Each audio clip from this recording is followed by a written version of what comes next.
everybody's holding on like we're in a submarine movie. Infinity just went live.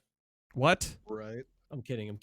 Oh my god. You almost gave me a heart attack. I'm like looking at the top of OBS like, no, that's not right. That's not right at all. Why would you do this to me? That's why we can't bring Aura on certified missions like this. Aura, I love you. Kept me locked away in the basement the past 2 weeks. You've been fishing the past 2 weeks, sir. Not sure how many fish are in a basement, but it's good to have you back, man. I missed you. I'm just jealous of my Fishing Planet routine. Are you starting your own podcast? That's what I've been playing. I've been playing Fishing Planet for the past like 2-3 weeks. It's a free to play with a bit of pay to win aspect to it. But instead of playing Destiny, I've been fishing. Like legitimately fishing, right? Like for like bass and. Yeah, it's almost too realistic. Like it's so realistic that I actually have to do research to figure out what hook and lines and what, dude, it's insane. It's actually like it's really well done. But yeah, that's what I've been doing. I kind of want to say that I like the question there of like legitimate fishing, right? Like this isn't a game about fishing for people's information, like Facebook fishing. Well, there's also like Red Dead Redemption 2 fishing, you know what I mean? So it's like there's like 3 fish in the game and Final Fantasy 15 fishing.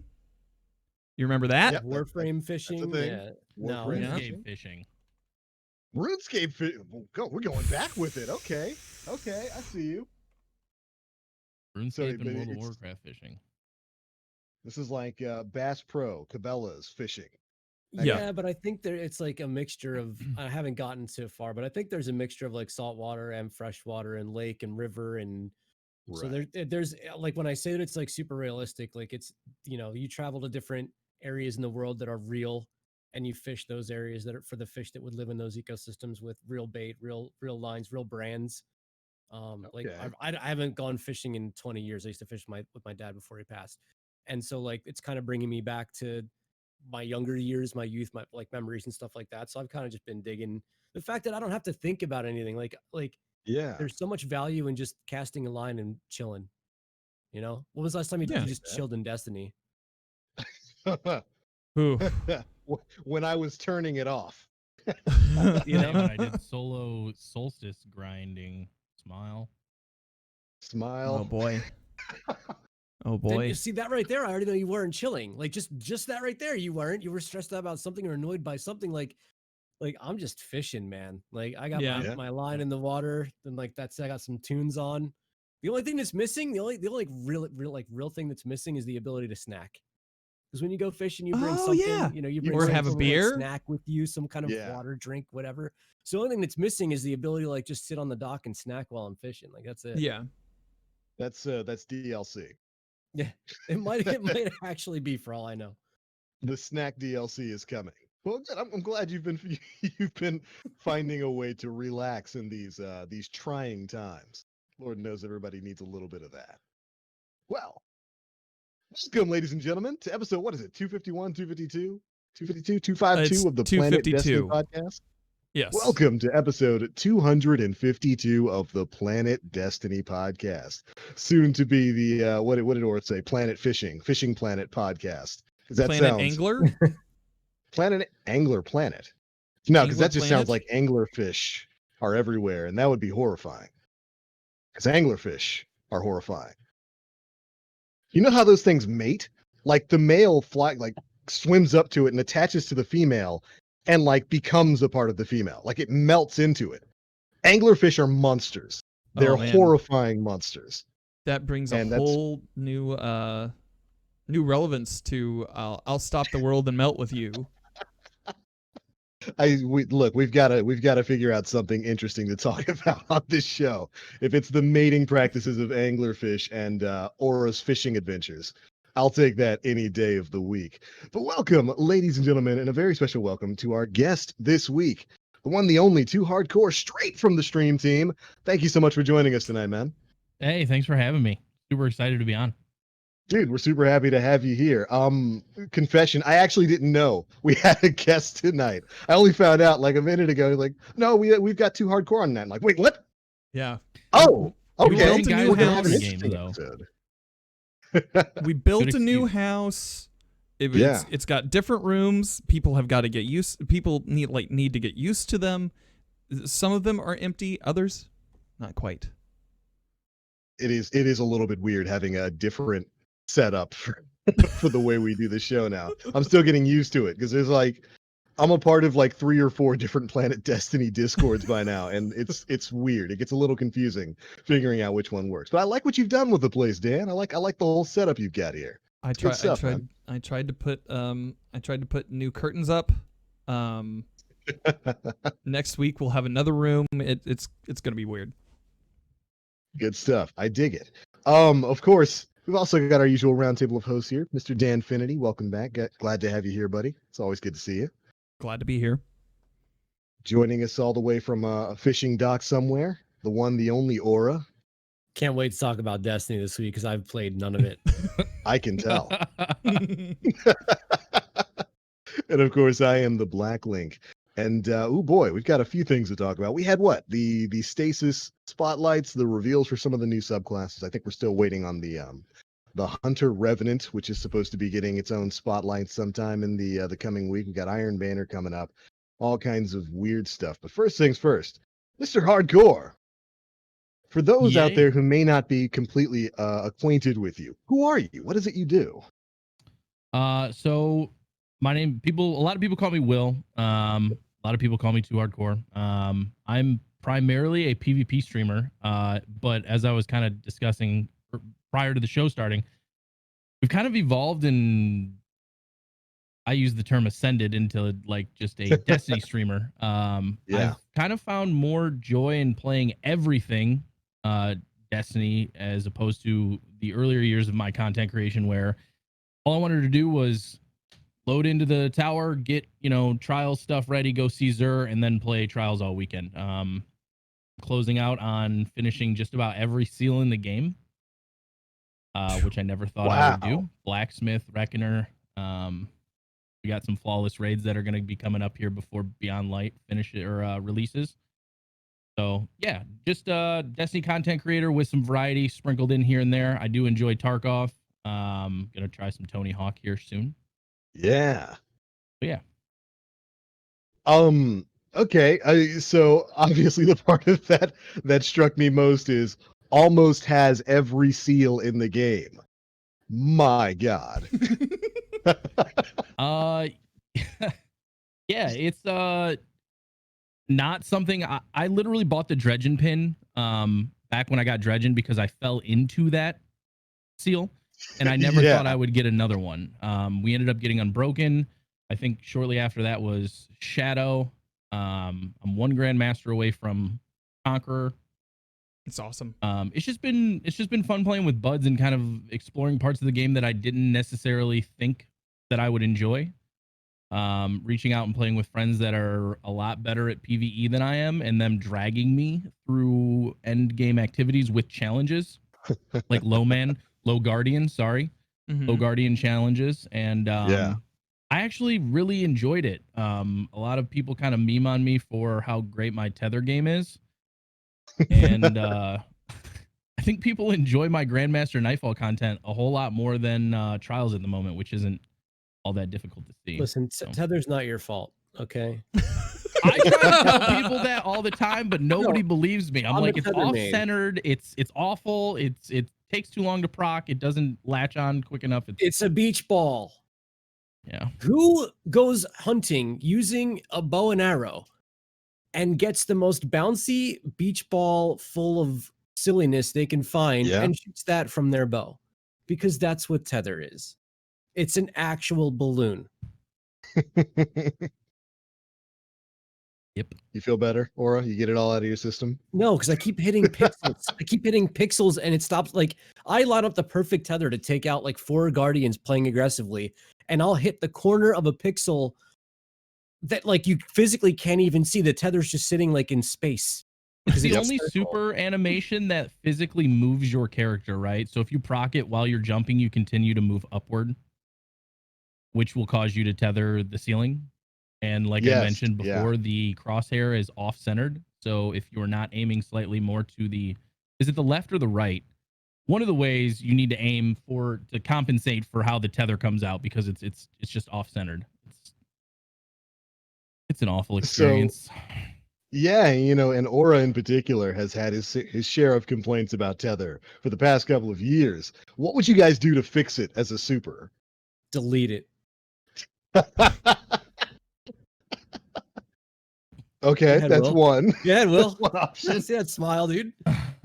So my understanding and my opinion on tether has always been kind of, I don't understand how as a sentinel you have essentially a pocket tether that literally instantly takes people out of their super. Yeah. But you have a super built around that literally takes what feels like ages to latch people and take them out of super. So initially, first and foremost, let's fix the centering on the crosshair. Please, for the love of God, let me aim it where I want it to go. And then I would start by maybe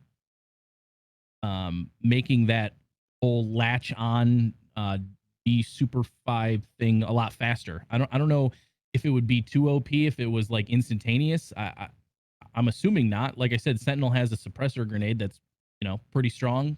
Yeah.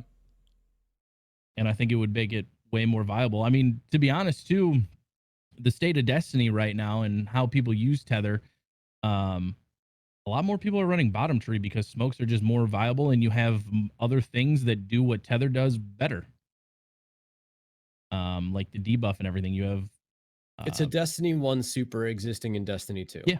You have oppressive darkness, you have divinity, you have plenty of things to debuff bosses that allow you to run other things that are more utility and better geared towards the things that you're trying to accomplish. So yeah, I'm with Or on that. I actually haven't thought about it like that before, but you're absolutely right.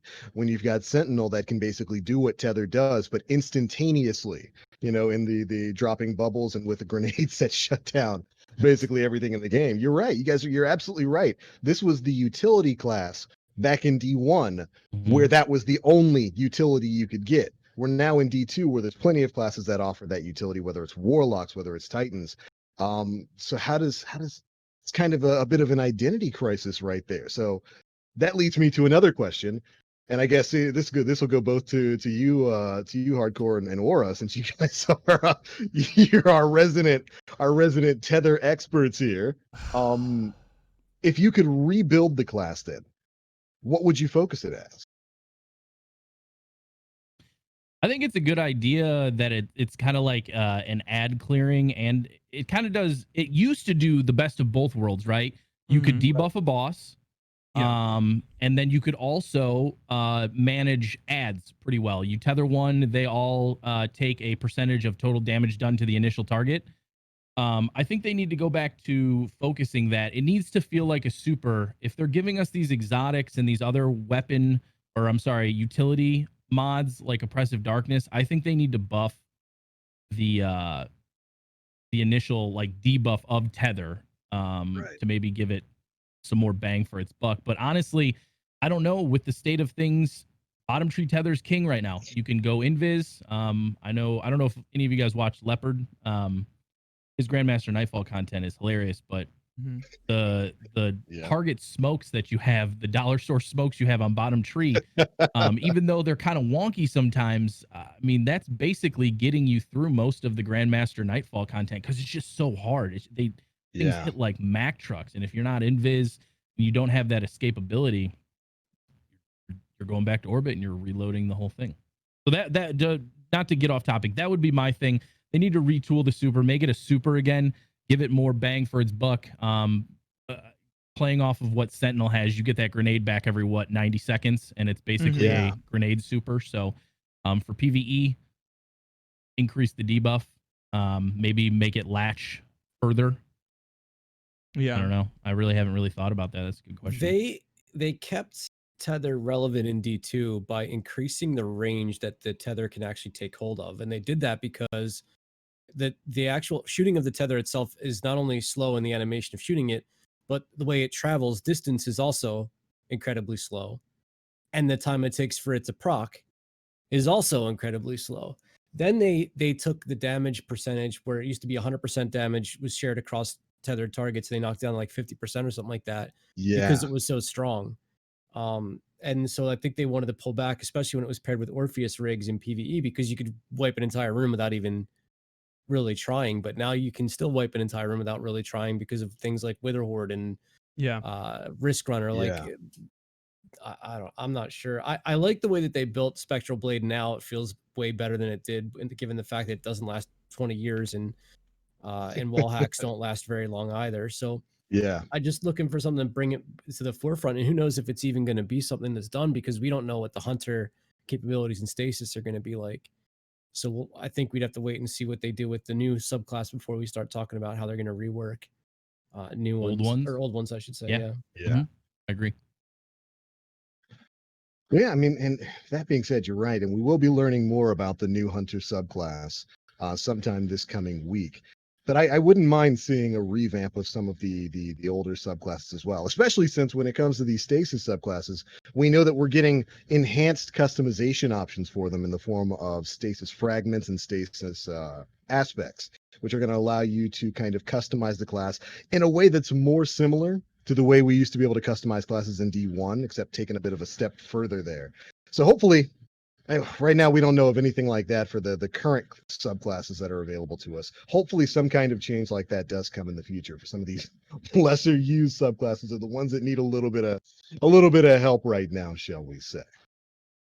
All right, why don't we go ahead and branch that into the conversation there? We did learn quite a lot about the Titan Behemoth incoming stasis subclass, as well as the Warlock Shadebinder.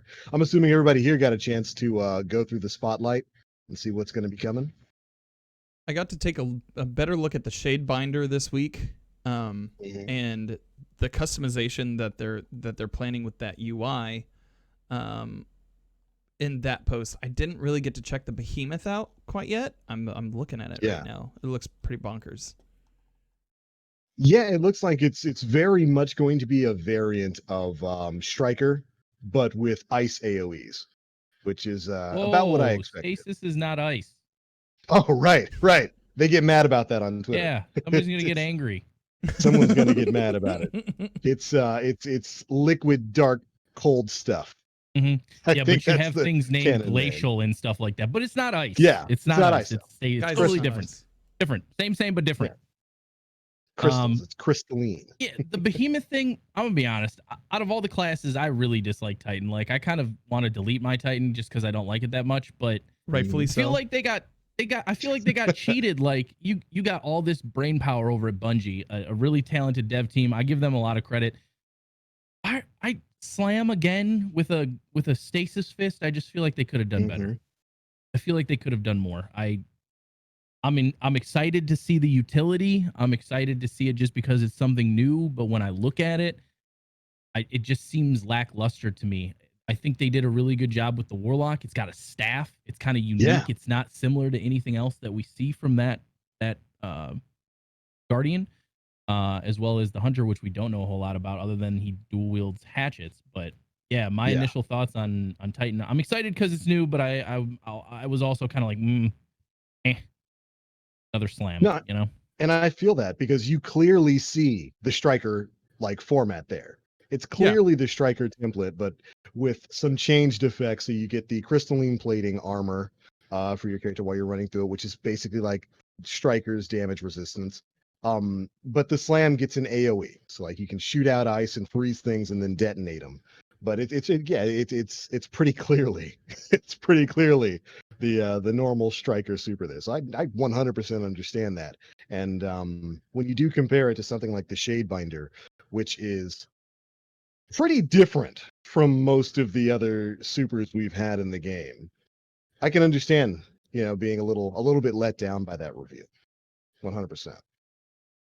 What do the rest of you guys think? It would have been really cool had the Titan be like a personal defense super. So like, instead of smacking things, because everybody knows Titans punch everything. Yeah. But instead, you just build up large like Chungus armor around you. And as you get hit, it gets chipped away. That would be super neat. But I don't know. We kind of talked about like so it's called Behemoth, right? Yeah. We kind of thought like with the Titan, why didn't they go somewhere with like a giant backpack with a minigun that fires stasis, like turn it into like a juggernaut or something. Yeah. Something big and bulky. I just think it shows like the diversity of the other two, and Bungie's just like, here's Titan, go smash. Titan slam again. Yeah. I'd be okay with the whole armor thing that Dan was describing too. So like more utility in the game, I think tends to lead more towards that MMO aspect that Luke always talks about, that he kind of wants. So adding more of that variety kind of adds more of a unique play style that people can take advantage of. I think it'd be a good idea. Yeah. It also, like, in my mind, like this new UI that they're talking about using, where you're going to be finding things out in the world. Now, whether that's going to be like a thing is going to be hidden in the world for you to find, or if you're just going to get it at the end of a mission or whatever. Yeah. But I like the idea of the super. You have a consistent super, but you're altering its effects using things from out in the world. I think that's really unique. To like, it's new to Destiny at least, and like it feels like the slotting mana a little bit, right?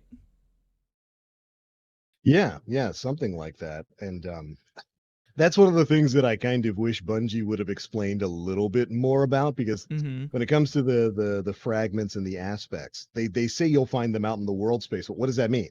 Does that mean like is it going to be like a one-time use thing and then you got to find another one? Is it going to be something that's you're just going to randomly find when you're playing? Or like Dan said, the most likely option, is it going to be a story quest that you go on to unlock an ability?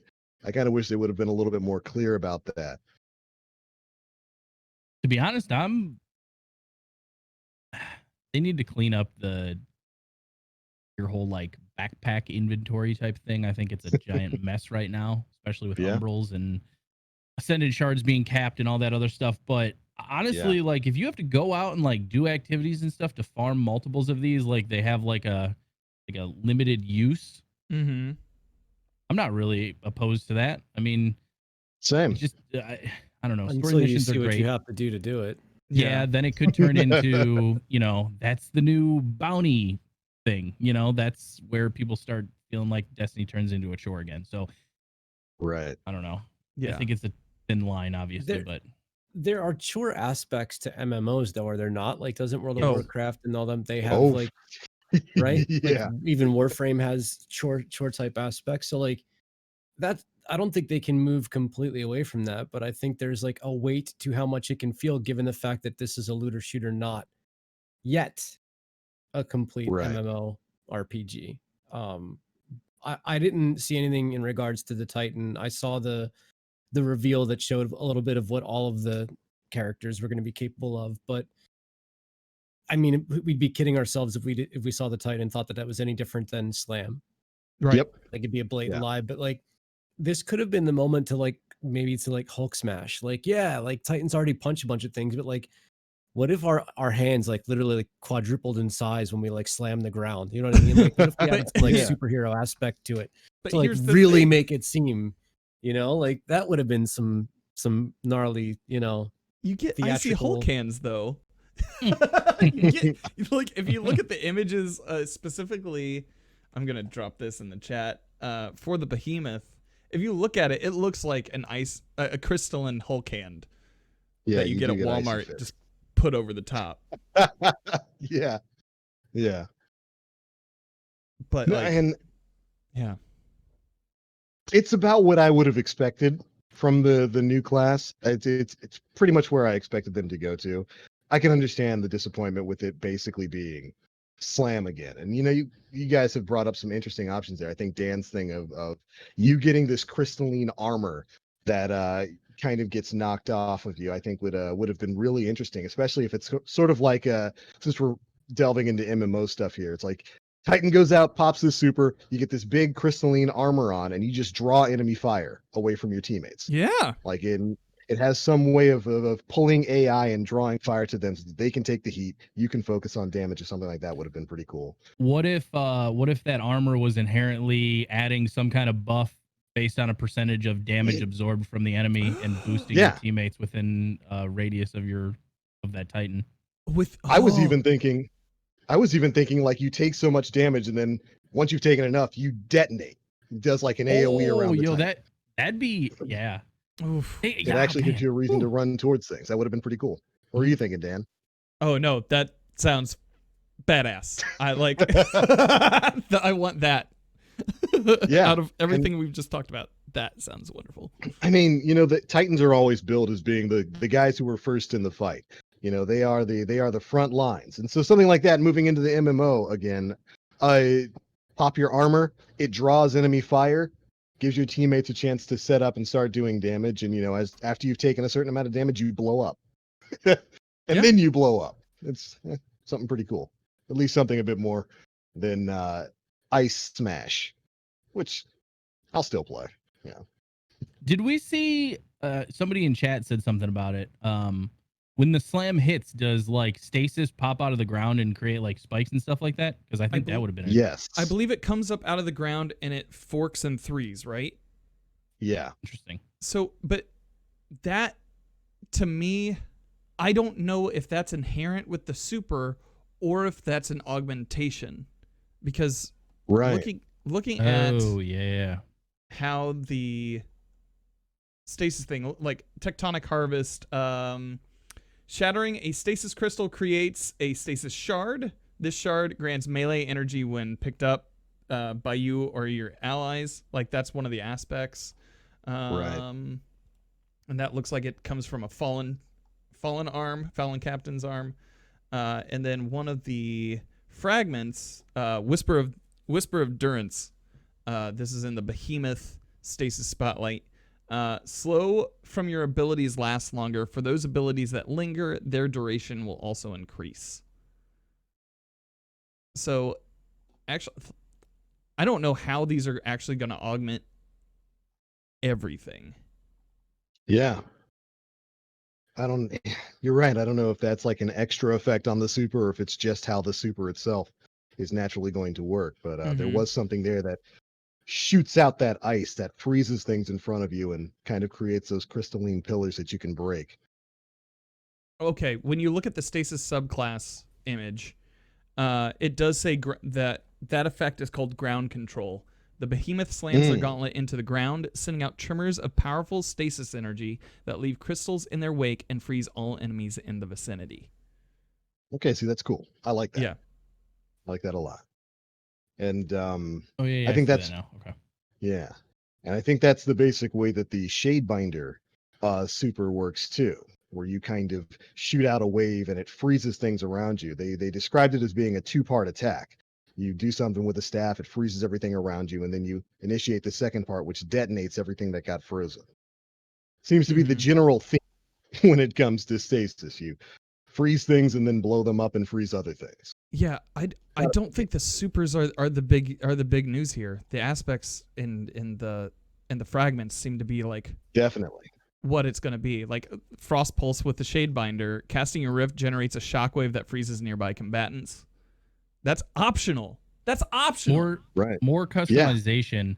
Yeah, I kind of agree with that. I feel like the supers are cool and all that stuff, but if they spent more time building this more into like an MMO with more freedom of customability, I'm okay with that.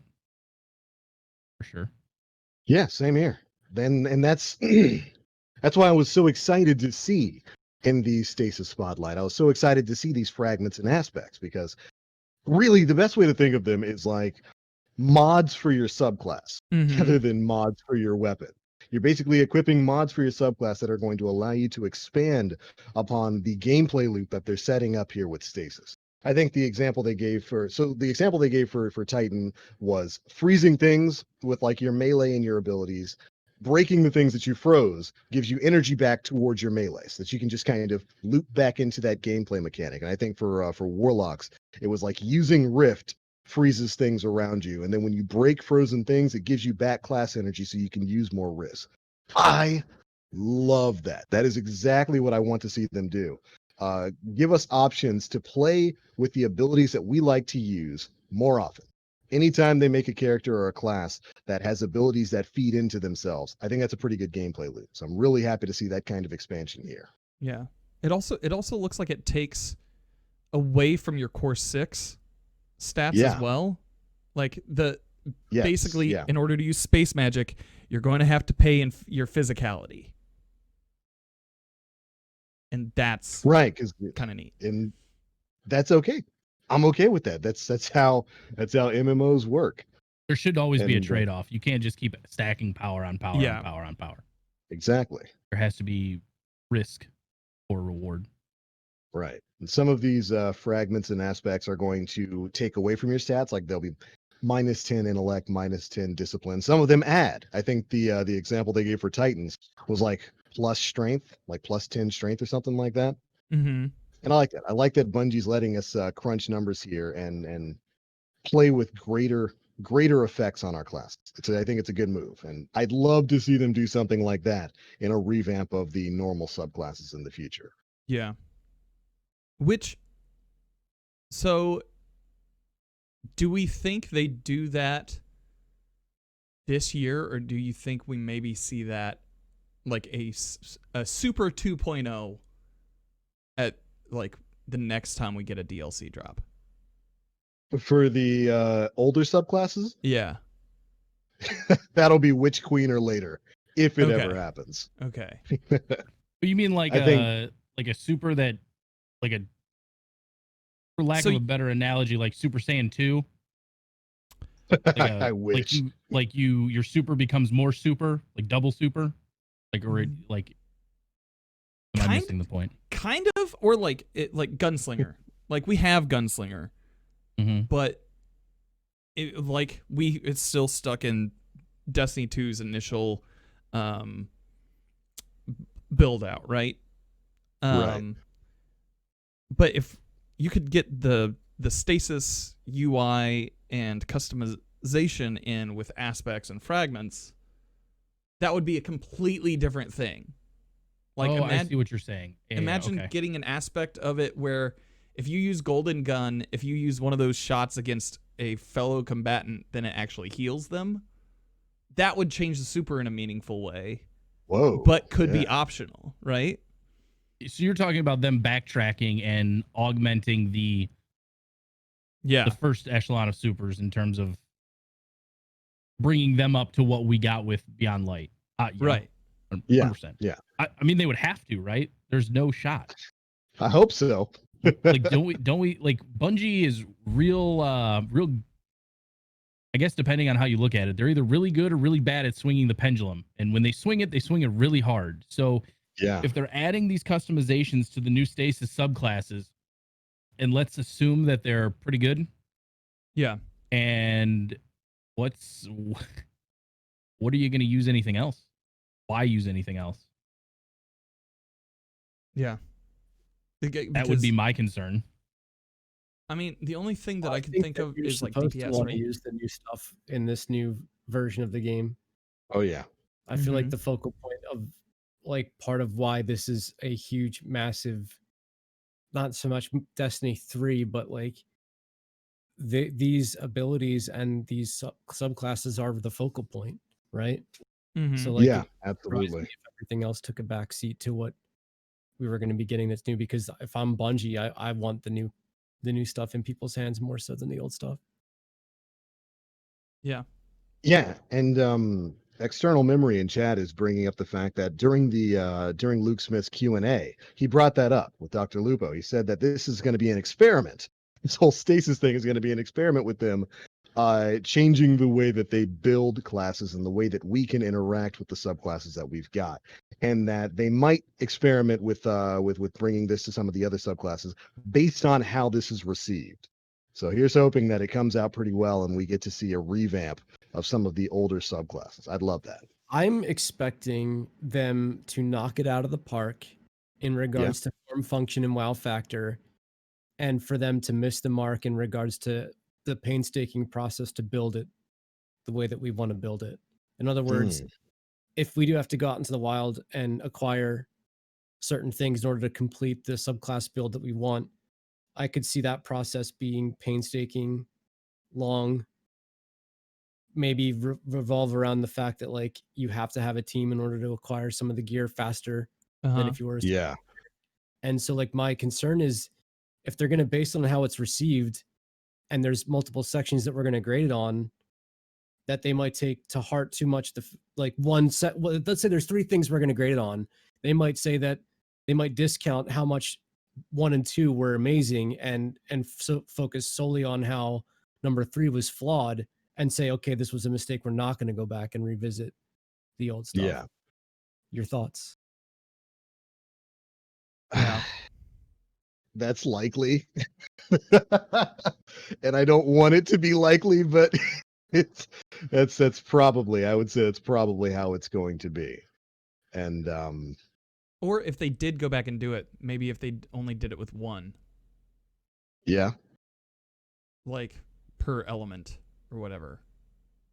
I think that would make more sense for them, because if they spend all that time doing each one, that's a lot of It's a stuff lot of that development can time. be, yeah, it's a lot of development time, and it's a lot of stuff that could end up being broken that they would need to then either turn off or Yeah.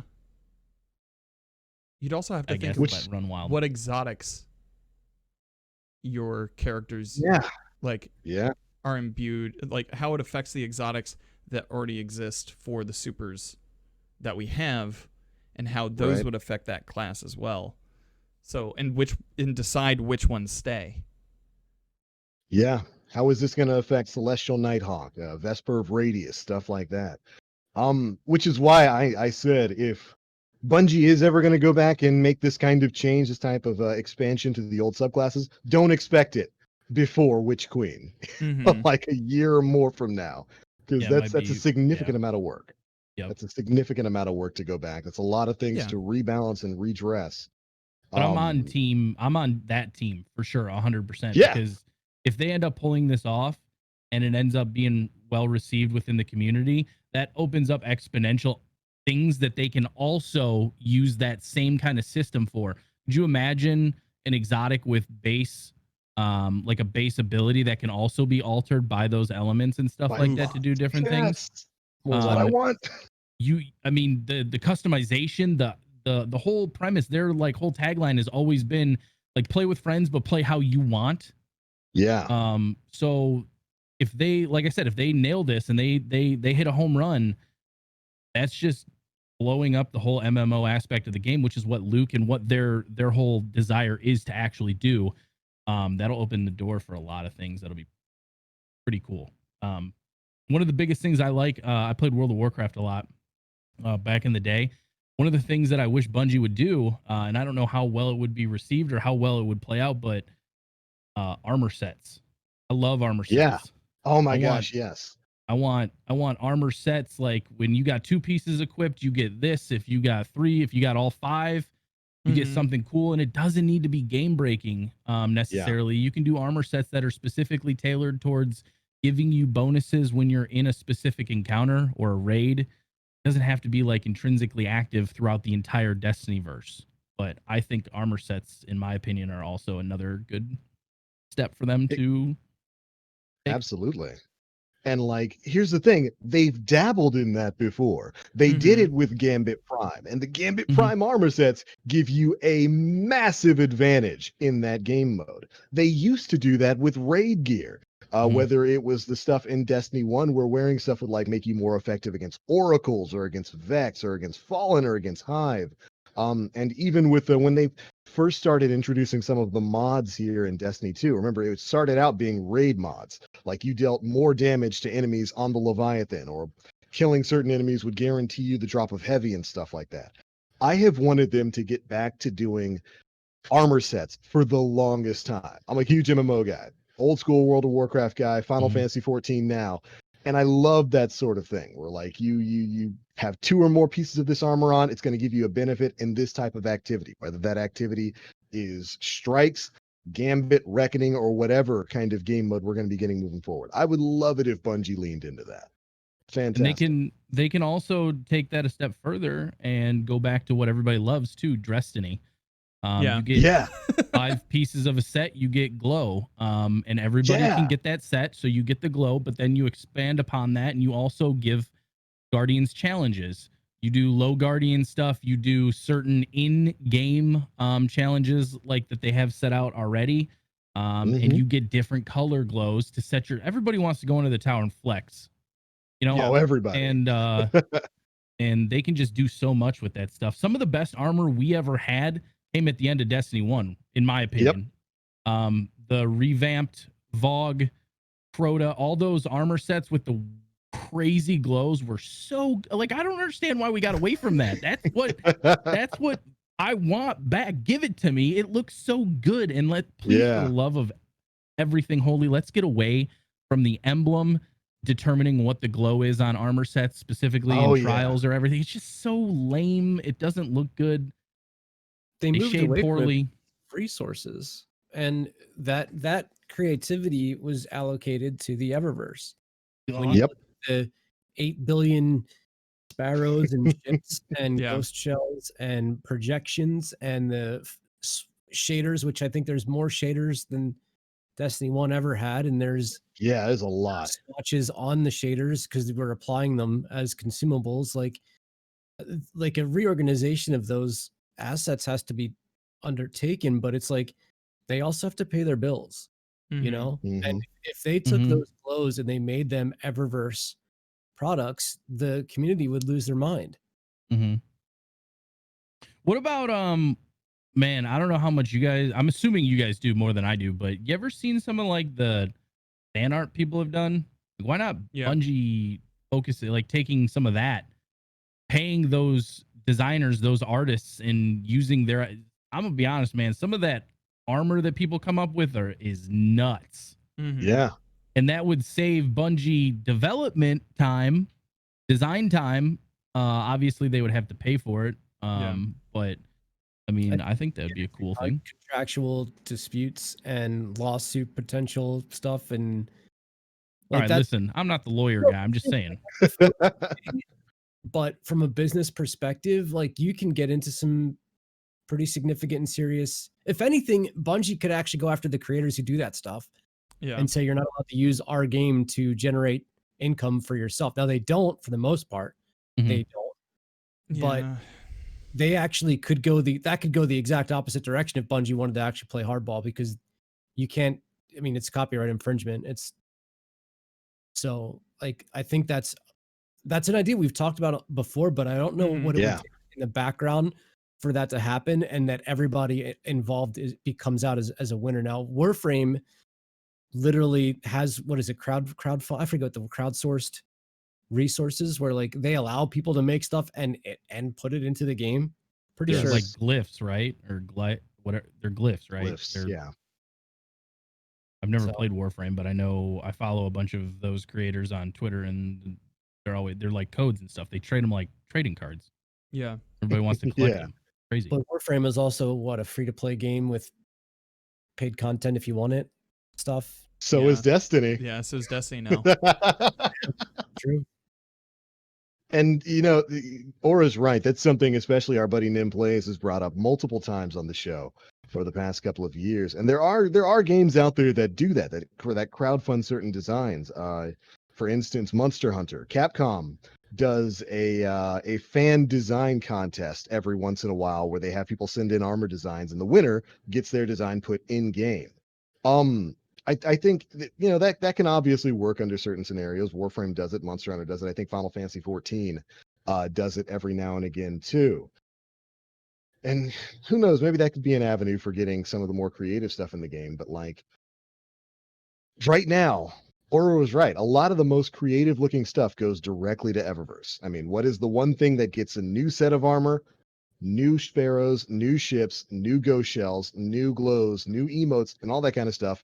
Not every expansion release, every content release. Eververse. That's where a lot of that is focused on right now. And man, I'm right there with you, brother. I miss Age of Triumph. I miss the armor we got at the end of the life of Destiny 1, and I have been waiting for us to get back to being even close to the kinds of stuff that we could earn by playing the content we love here. I don't know why there's. I get that there's limited manpower, but I don't know why there can't be a compromise there. I don't mind new Eververse stuff. That's fine. I think it's perfectly fine. I think Eververse is a perfectly legitimate place for people to spend money that they want to spend, but there obviously should be some things earnable in game. Let me ask you this. Do you know the name of the ship you have on your characters right now? No. Off the top of my head, no. Nope. I just know it's from completing 100 frames and forges. Smile. Yeah. I know where I got it from. I don't know what the name of it is. Yeah. Okay. I just remember mine is the iron. Good. I was just gonna say mine has like the 4 pods. Yeah. Surrounding it. It looks kind of like a frog. Like the oil tanks or whatever, the Omelon ship that I have a Suro shader on. Go figure. Yeah. At least one of my characters. But in Destiny 1, I had 3 ships, and I knew their names, and I knew which character had them on it. I had the Fermi Solution on my Titan, which was the Dead Orbit ship. I had the Climb on my Warlock, which was the Future War Cult ship. And I had the Visible Hand on my Hunter, which was the New Monarchy ship. And the reason why I know what they are, and I know which characters had them, was because the shaders, I thought that Dead Orbit shader was good on a Titan and so on and so forth. But they were so rare, they were so hard to acquire that they actually had emotional attachment to them. Yeah. And as we get more and more of these cosmetic things thrown at us, I feel that their value goes down. When you have 800 ships or sparrows, I don't find value in all of those options, especially given that some of them might be almost identical with a different metal color. Yeah. Right. One might be like absolutely. Might be 100% agree. So that's part of the reason why the Eververse to me isn't a sound business model, is because there's just so much of it. Now in Destiny 2, we got these emotes. We had an emote wheel in D1, but it wasn't anything like this. Right. Which is the majority of people spending their money. If I see somebody who like bought something, I would say 9 times out of 10 it's an emote, more so than a ghost projection or a ghost shell or the ship finisher. There might have been like 1 or 2 like sparrows or ships that came out where people like, oh, I'm going to buy that, like the Ghost Rider, like the flaming one. Might have been the one. But it's like these resources that are being poured into this, like we play this game hardcore. But do some of the people who don't, like, are they seeing value in these things? Are they seeing reasons to spend their money? Is this Bungie's best way to pour resources into the game? Or if they did these things that Will talked about, and you talked about TBL, if they did these things where they have these glows, where they have these armor sets that are part of finishing paid content that have challenges associated with them, that different glows, like, is that more of a reason for someone to buy the game versus money in the Eververse? Like, I'll ask this to chat too. Like, what are your thoughts on this? Because I feel like this is important. Yeah. No, I think you got a point. Yeah. No, I was just going to agree.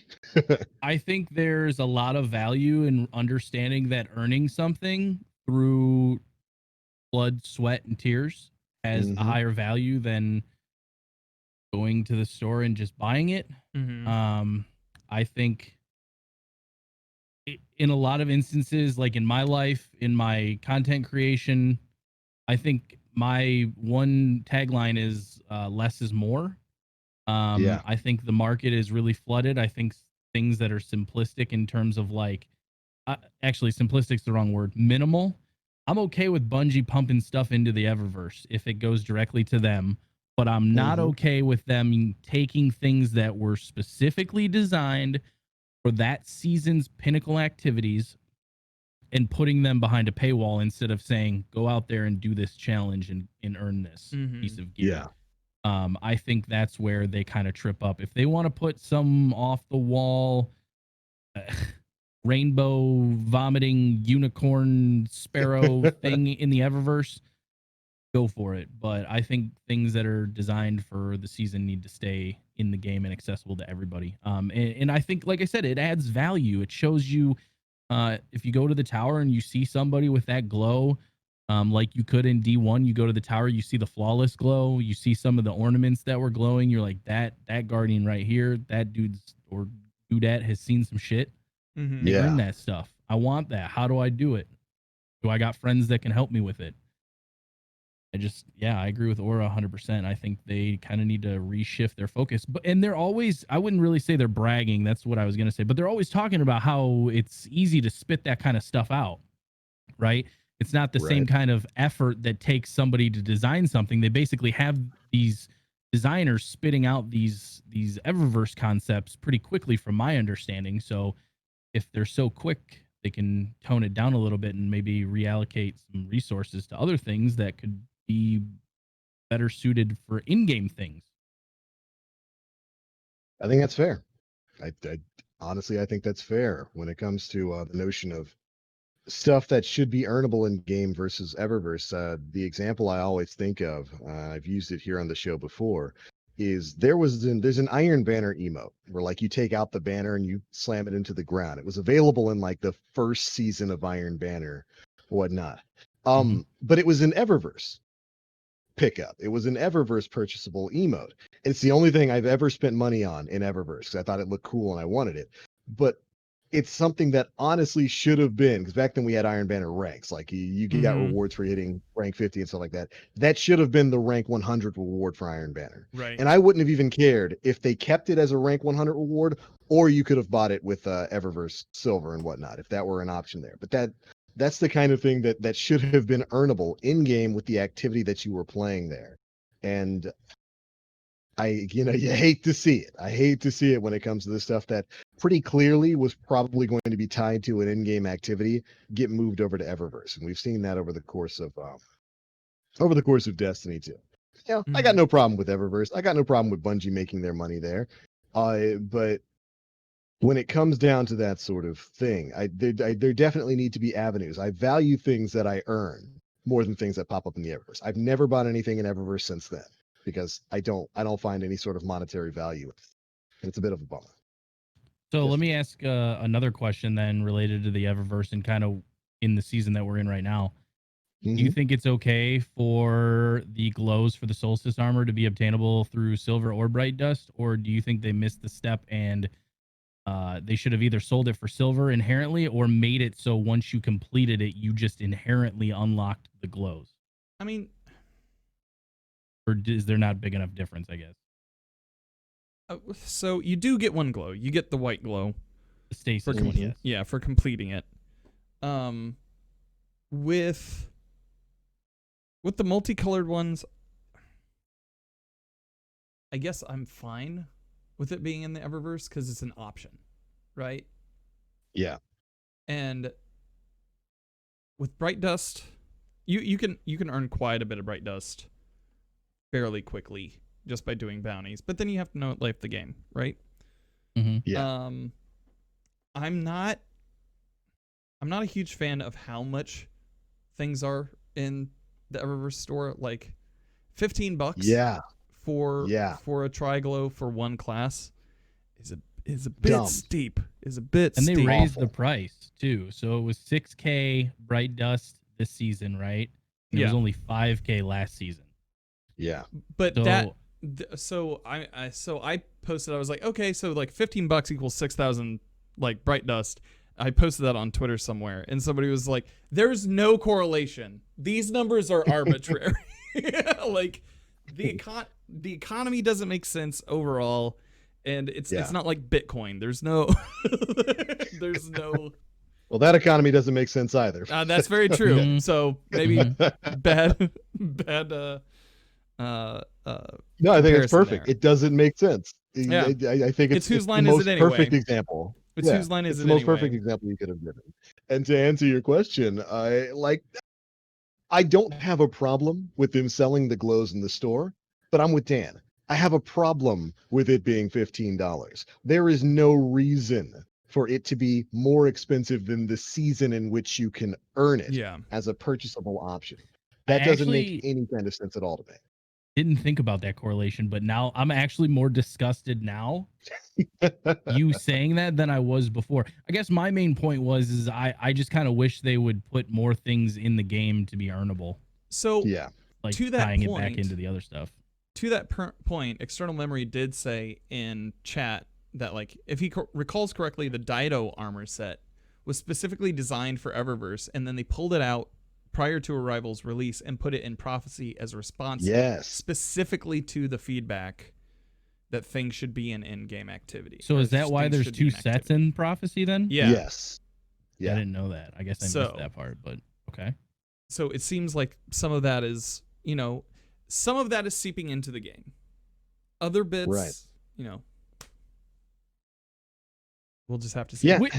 Which is just crazy to me because, like I said, I keep saying this, but Luke is a scarab lord in World of Warcraft. The man knows MMOs. How does, as him being the lead, how is he not like, this stuff needs to be earnable. We need to make this incorporated into the entire adventure. It needs to be something you go out and you grind for.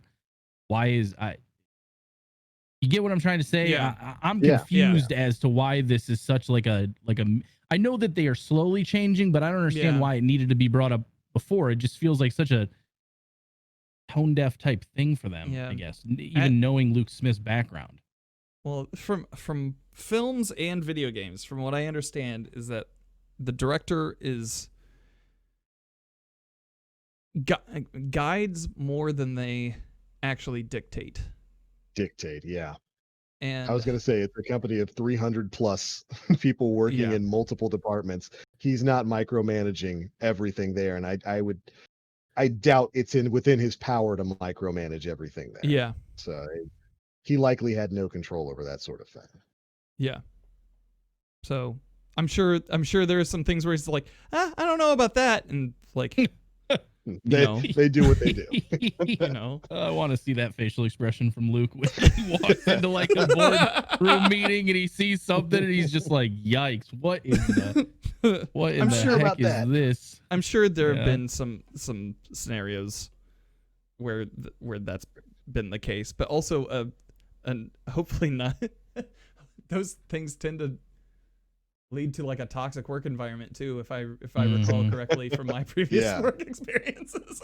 And to answer like external memories latest thing in the chat, Scarab Lord is like Black Link might be able to, I forget what the percentage is. It's insane. It's very coveted title.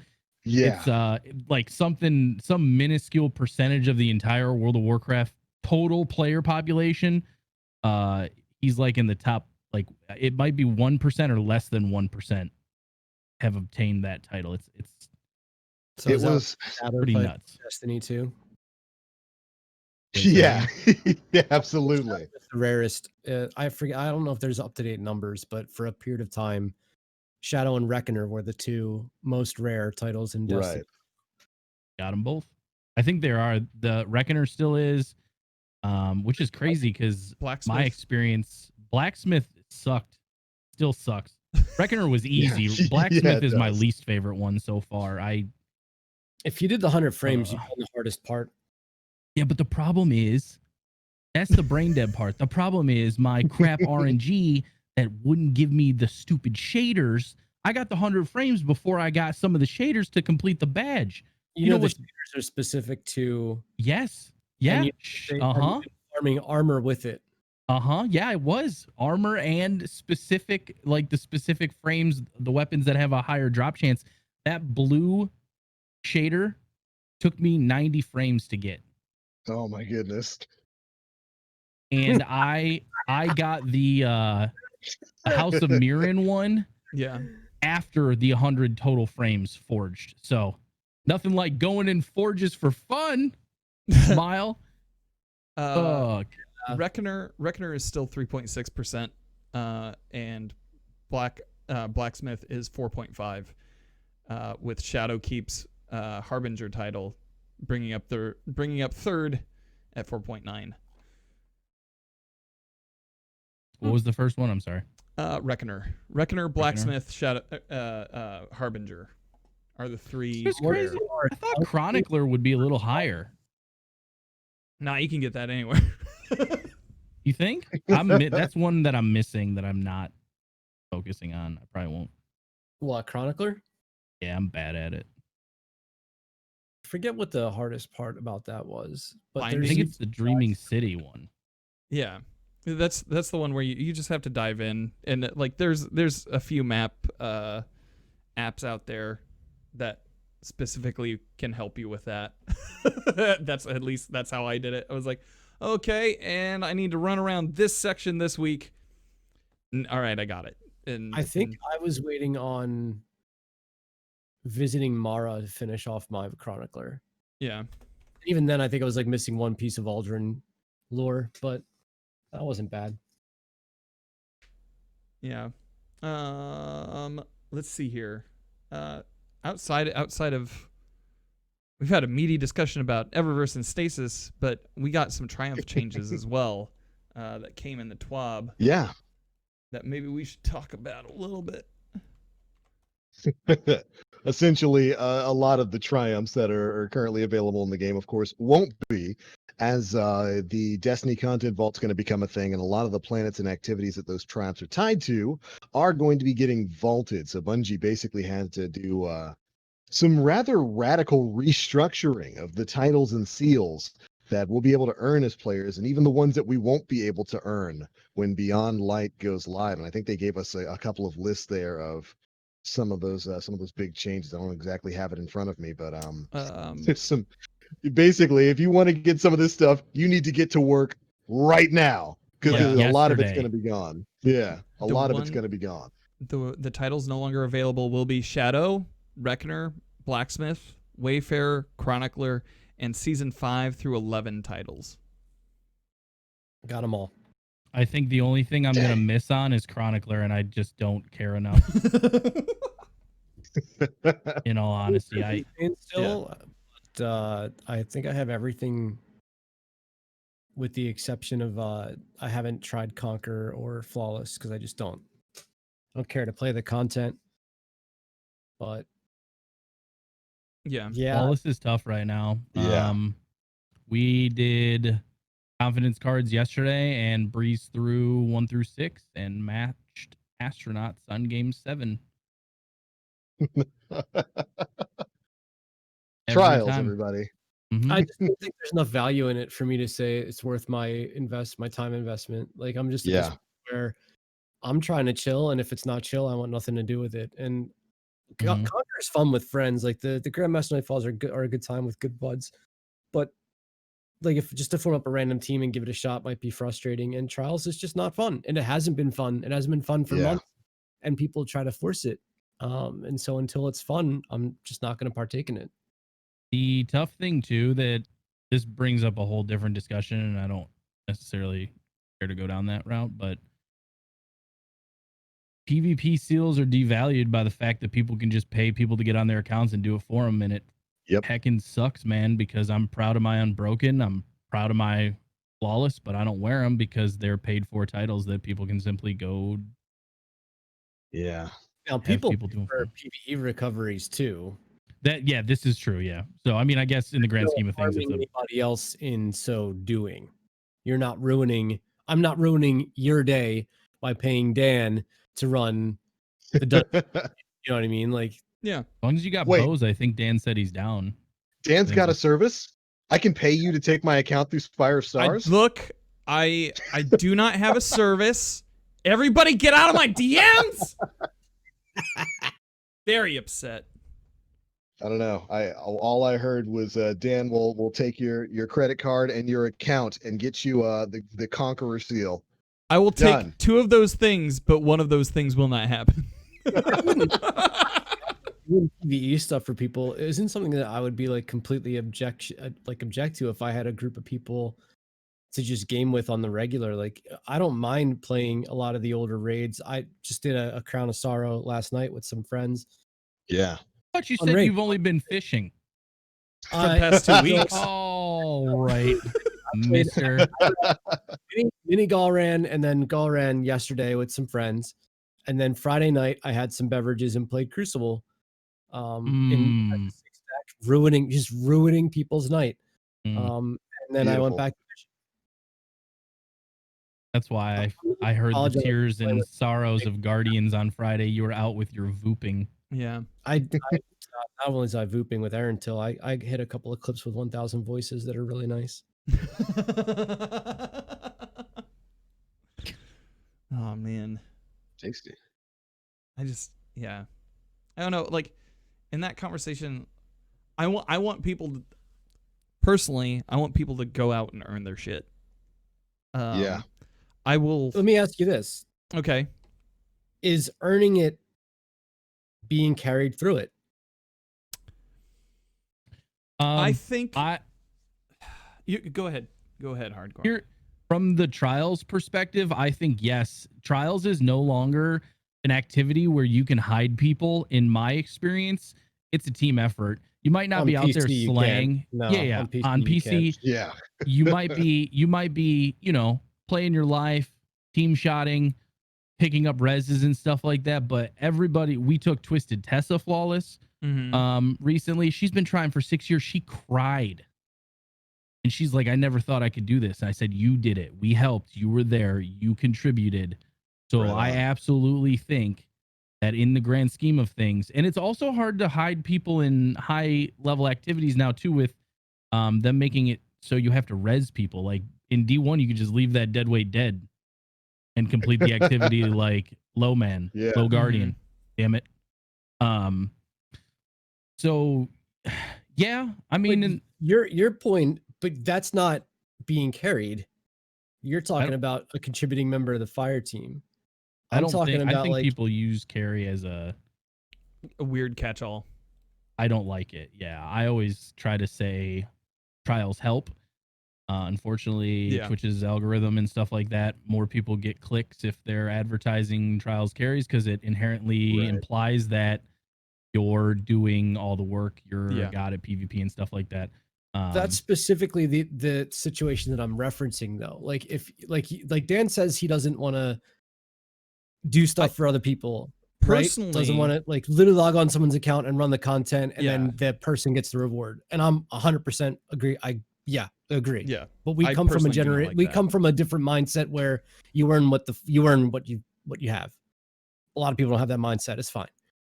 My point was, like, if a person is literally drug through the content, whether it's an experience, whether it's unfamiliarity with sandboxes, whether they're just learning. Like, I'm not gonna be like, oh, they're a shit player. Like, people learn all the time. People are improving every single time they pick up the game. But if they are a player who struggles through the content and are literally pulled through the entire time, are they earning it? It's a very simple question. I think if you're being pulled through in certain activities, you're not being taught well enough or not understand, like not being taught to a point of understanding of what's a good experience, what the encounter you equate is. It to an activity, like a specific activity that you have in mind. I can think so let me say this, because I've when I'm broadcasting and my emphasis is on entertainment value and chat interaction, I'm not always the first one into the room to be in the gunfight. I'm not always the first person to clear it. I've made the mistake of playing with people, though, that will do all of the work. Yeah.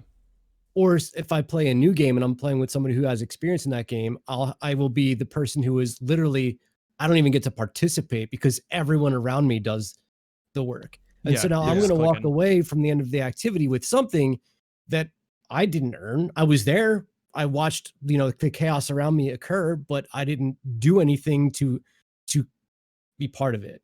Yeah. And so, like, I think part of and you don't do this, and no one here does this, but like, I've seen and bear witness to like people bringing someone in and like doing everything. And then like, so you're not really participating. You're not learning. You're still walking away with loot. Like, what's the difference? Yeah. The journey. I think that's on the person doing the quote unquote help. Then I kind of see splitting hairs. I would say no, but a lot of people, a lot of old content creators that thrived during trials, I have a hard time watching because I just think we have different philosophies. When I bring somebody in and we're doing Flawless Fridays, I want it to be just as much about the experience as I do the end destination. Loot's kind of an afterthought. I want them to come out the other side feeling like they did something. Yeah. So to Aura's point, I would say no, they didn't earn it, but that's not necessarily on that person as much as it's on the person helping.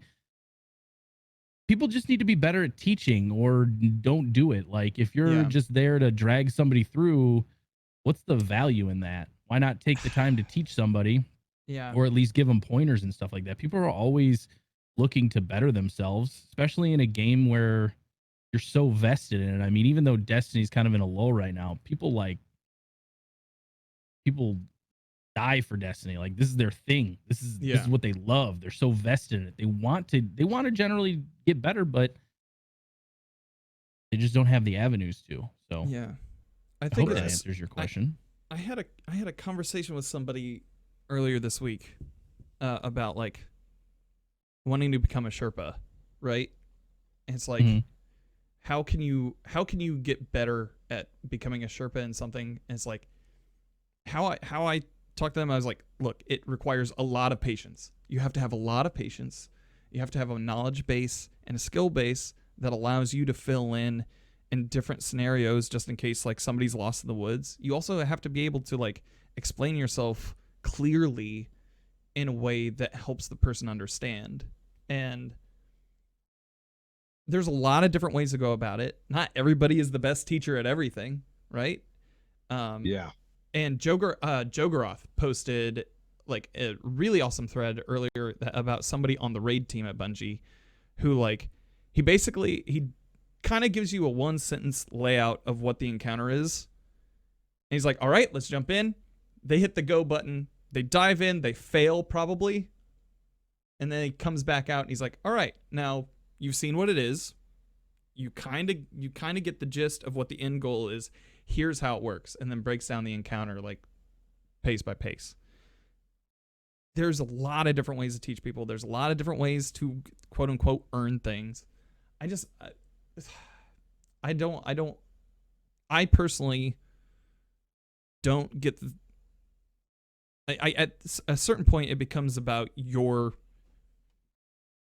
experience as well. And I like helping people because that victory moment is pretty cool, right? Like makes you see somebody inside. Yeah, you see somebody earn that thing and you're like, hell yeah, I helped them do that. I wouldn't get that if I logged into somebody's account and just did it for them. I don't think. You'd get money. Who gives a shit about money? I stream 3 days a week and make podcasts. Who gives a shit about money, man? I think that's also another thing that needs to be more value in, and the community needs to help on this too.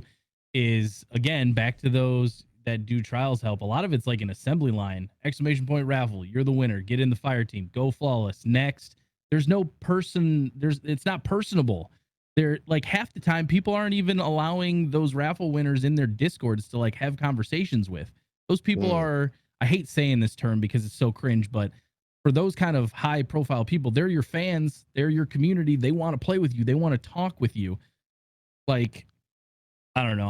I'm real passionate about this because I think going flawless isn't the be all end all. I'd rather it be about the experience and the journey. And at the end of the day, most people just want people to play games with.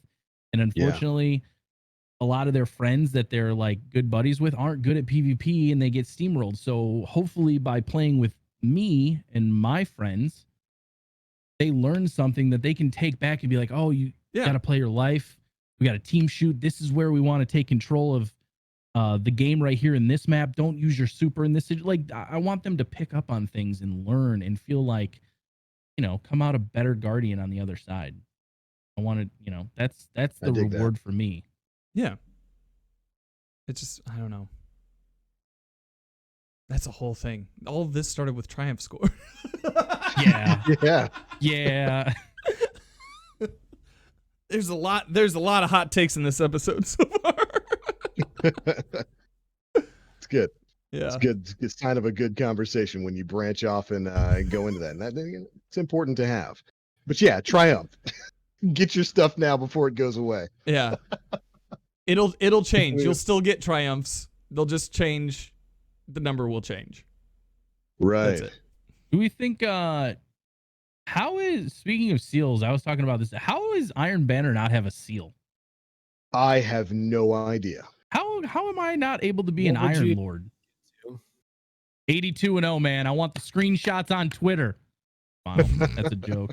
Don't do that. I hated that. I didn't like it. I don't know. What was your question, Aura? What, like, for there to be a seal, there's usually certain aspects of something, like, even though there aren't a lot for Flawless or Conqueror, there's something you have to do to achieve it. For there to be a seal for Iron Banner, like, what would they base it off of? Wins, ability kills, super kills, weapon, like that. Being a fire team of all the same energy subclass. Suffering. That sounds like a PvE comment. But I mean, even still, like, the thing about raids and all being on an arc subclass is that it changes up a lot of how your DPS strats are going to work. Especially at the time, I'm not even sure that some of the middle trees existed when some of those were first implemented. I wasn't prepared for a rebuttal. I just thought Iron Lord sounded cool. I just feel like it doesn't have enough to offer as a game mode for it to have its own title. Yeah. Gray Fox in chat. That's the crappy part. Gray Fox in chat says you have to enjoy going into Iron Banner. That's the challenge. That's on Bungie. Iron Banner is better without skill-based matchmaking. It's actually fun. Yeah, I agree. It's really not bad. I agree, but there's a lot of people in my community that disagree, and I try to understand things from both perspectives. Higher level PvP versus not so high PvP. I just feel like if you're playing PvP, you should want some kind of control in the outcome, whether it's a loss or a win. I feel like with skill-based matchmaking, you're like playing flip a coin, heads or tails. Yeah. But, I mean, I ran stacked 6 stacks. We got mercied sometimes too. Right. Like the thing about top 1% players is that there's only 1% of them. And so this is the thing about experience in life is when you experience, let's say that this is on a scale of 1 to 10, just an emotional scale. When you experience something positive, you usually max out at like a 5. And when you experience something negative, it goes in the other direction almost 2 to 3 times that. So if you have a bad experience in Crucible, it hurts 5 times more than you feel good when you have a good experience in the Crucible. Does that make sense? Right. Yeah. If I was to put a number scale on it. So like people are going to be more vocal about something that's bad than when they have a good experience about stuff. It's just the way that it works. So I don't want to dismiss people's negative feelings, but what you are experiencing happens to everyone. It is not unique to you. I mean, Will just said it. Will's a very good player. We played trials like maybe a month ago together, like very good player. And so like, he's also getting mercy. I get mercy too. I'm a bot, but still, like, you know, these things happen. I have gone into quick play with this 6 stack of myself and 5 of the best players I've ever seen in my life, and we lose a game. We'll still lose to people. So like it does happen. And the trade-off is that the loot that you acquire in Iron Banner is supposed to be worth that negative experience. And when you're in and out of a game quickly in a mercy scenario, you're getting your loot quicker, whether it's your tokens or whatnot. Like you're getting a path to getting what your end goal is most likely going to be faster. Yeah. Which is high rolled armor or perhaps a pinnacle weapon. We kind of touched somehow talking about Iron Banner, and I apologize. That's my fault. I mean, it's coming this week. It's perfect. This is actually perfect because it's coming. We talked about the implementation of a solo playlist for Iron Banner, and I'm 190,000% against it. Okay. I'm sorry, man. Destiny's meant to be played with friends. I understand that there's people out there that solo queue and stuff like that, but we don't need to cater to everybody in terms of like whether you play solo or whether you play together. If you get steamrolled in Iron Banner, it's not an end game pinnacle PvP activity, but Bungie treats it like one. I think you should maybe make some friends and get in the playlist. I think that's fair. I think the other thing is a misconception of that you're more likely to get mercied by a stack or than you are if you're solo queue. Mhm. And again, you odds. I mean, I can't tell you how many six stacks we've played that were just awful. Yeah. Yep. Oh yeah. Yeah. And Oh, I yeah. can't tell you how many times I was in a six stack of sick players and we lost to solos.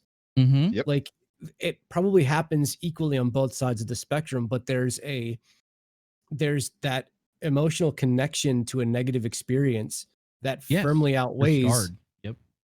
when something good happens. It's just the way that I feel like everything works at this point. People are just going to be more vocal, and when something bad happens, it matters more. People need to understand that a lot of issues that are plaguing PvP right now, and I'm not talking about cheating, I'm talking about like the mercy squad stuff and all those other issues, is a byproduct of low population. If the game's a yeah. hit and things are running on full cylinders and people are in there playing PvP, it's not an issue. Bungie needs to get in there and really consolidate the PvP playlist. We need to get rid of some things. Sounds like we're going to have that happen. I Yeah, hope so. that's what's happening. I truly, truly hope so. I'm okay with them keeping freelance comp, though. I think that's a good idea. I like that. Yeah, agreed. I think they needed. I wish they would implement in a voting system, because that way they could just consolidate like Control and Clash and all the other wonky game modes. Bring back Rift, Smile. But I think some consolidation in the playlist would help, and I think people would play a lot better games, closer games, and not feel like they're getting ran over if there were simply just more people playing the game. Yeah. I think that's fair. More than fair. And like Dan brought up to your point, Will, they are getting rid of a lot of PvP playlists when Beyond Light comes out, because we do have a bit of a population issue, and they are going to be consolidating those, which I think is okay, perfectly fine. Do we have a population issue even? Like, what are the population numbers lately, especially with this season, with how long? I only pay attention to trials numbers on Steam alone, because that gives me a good idea on how the weekend's going to go. But to be honest, it really hasn't mattered, because I think a lot of people are saying F it and cheating. Yeah. It's a scourge. Yeah. It's been, I think the population yesterday was 44,000 on Steam alone. That's about 51, a lot of people right now. 51,000. So yeah, that's a lot of people. But on Friday night, we matched probably 2 to 4 cheaters per card. That's insane to me. And the population by the time I started playing was in the 20,000 range. Mm-hmm. And then yesterday was a little bit better, but still noticeable. So, I mean, and it's not even just an issue in trials. People are legit wall hacking in freaking quick play. Yeah, they are. That's making everybody's experience bad too. So I'd be curious to know what the population looks like right now, as opposed to, is there a time in Destiny 2's lifetime where we thought the population was booming in PvP? Right at launch. The first week of Iron Banner without skill-based matchmaking had a pretty high number. Oh yeah. It was huge. It was in the 900,000s. And okay, so yeah, that's insane. It was like 3 times as high as when Trials launched, which was unbelievable. And the numbers, while they've fallen quite a bit, they are still much higher than they were before. Yesterday, there were about 629,000 people playing Crucible, and about 773,000 people playing PvE. So those are still pretty darn good numbers when at least when it comes to comparing it to the way things were in Season of Dawn and before then. 900,000 is what's the break? Is that IP wide, or is that like Steam only? You have to think that 800,000 of those people are out on patrol. Yeah, that 900,000 in Crucible during that week was across all consoles. It was Xbox, PlayStation, and PC. So the way things were trending, which is weird, Xbox is taking a 3rd seat. It always seems to be weird though? PlayStation. To me, it is, because it was always like PlayStation, Xbox, and then Steam was like closely behind. But again, I feel like because of the ability to use certain things, people are flocking to PC because they can get things done easier with certain things. Right. You also have to think of bolstering the numbers. You also have to think of PlayStation's like exclusivity. Yeah. To be part of that, like, or at least past exclusivity. So I don't know. Glad that's gone. Yeah, same. Now, if only we can get Stadia. Sorry. I would like to sign a petition though to send back all the exclusive maps to PlayStation. They can just keep them. All of them are awful. They're all bad. None of them are good. Wait, wasn't Retribution a PlayStation exclusive map for a while? Because there's argument invalidated. So bad. It's in the comp rotation too. There's nothing comp about it. I know that Destiny as like a competitive game is like a lull type thing, and I'm okay with that. I am not a proponent of like MLG Destiny 2. Like, I don't think that's ever gonna be a thing. But good God, man, it's the Scorn map, and it's so bad. It's so poorly designed. Like, get it out of the game, please.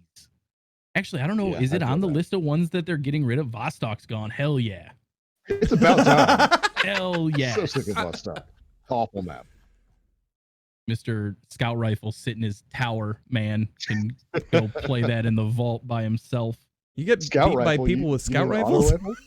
Yeah. Listen, you mean auto? I'm very aggressive, and a hand cannon doesn't shoot very far anymore. So yeah. Oh, heck Grandpa hand cannon over here. Listen, hand cannons are the mecca of MLG PvP players. Okay, that's how you know. Nah, bro, I got this gnawing hunger. Until Aura comes on the map with his Voop cannon from 40 meters away. Yeah. Smile. Just over here one fishing, shot, man. Okay, he was one over here shot. Fishing. Yeah, one shot. It's 30 meters now. Still makes me gag every time I die from an Arantil or a Telesto, and I feel like he's in a different not even time me. Zone. It's not even it's me. Not you. It's somebody that watches you play. It's one of your community members that have taken the throne while you're all fishing. Voop Nash. I will live. Where are you? Carry auras. I'm waiting for the best to start complaining about my Arantil too.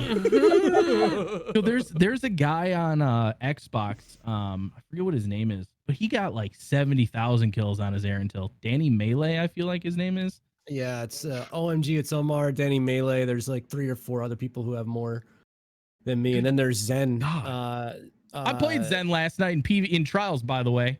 Yeah, there's Zen, who's also, he had 33,000 last time I looked on his, and he's really good. Zen is probably better than me by quite a bit. Yeah, his Telesto hurt. Was he on Top Tree Dawn though?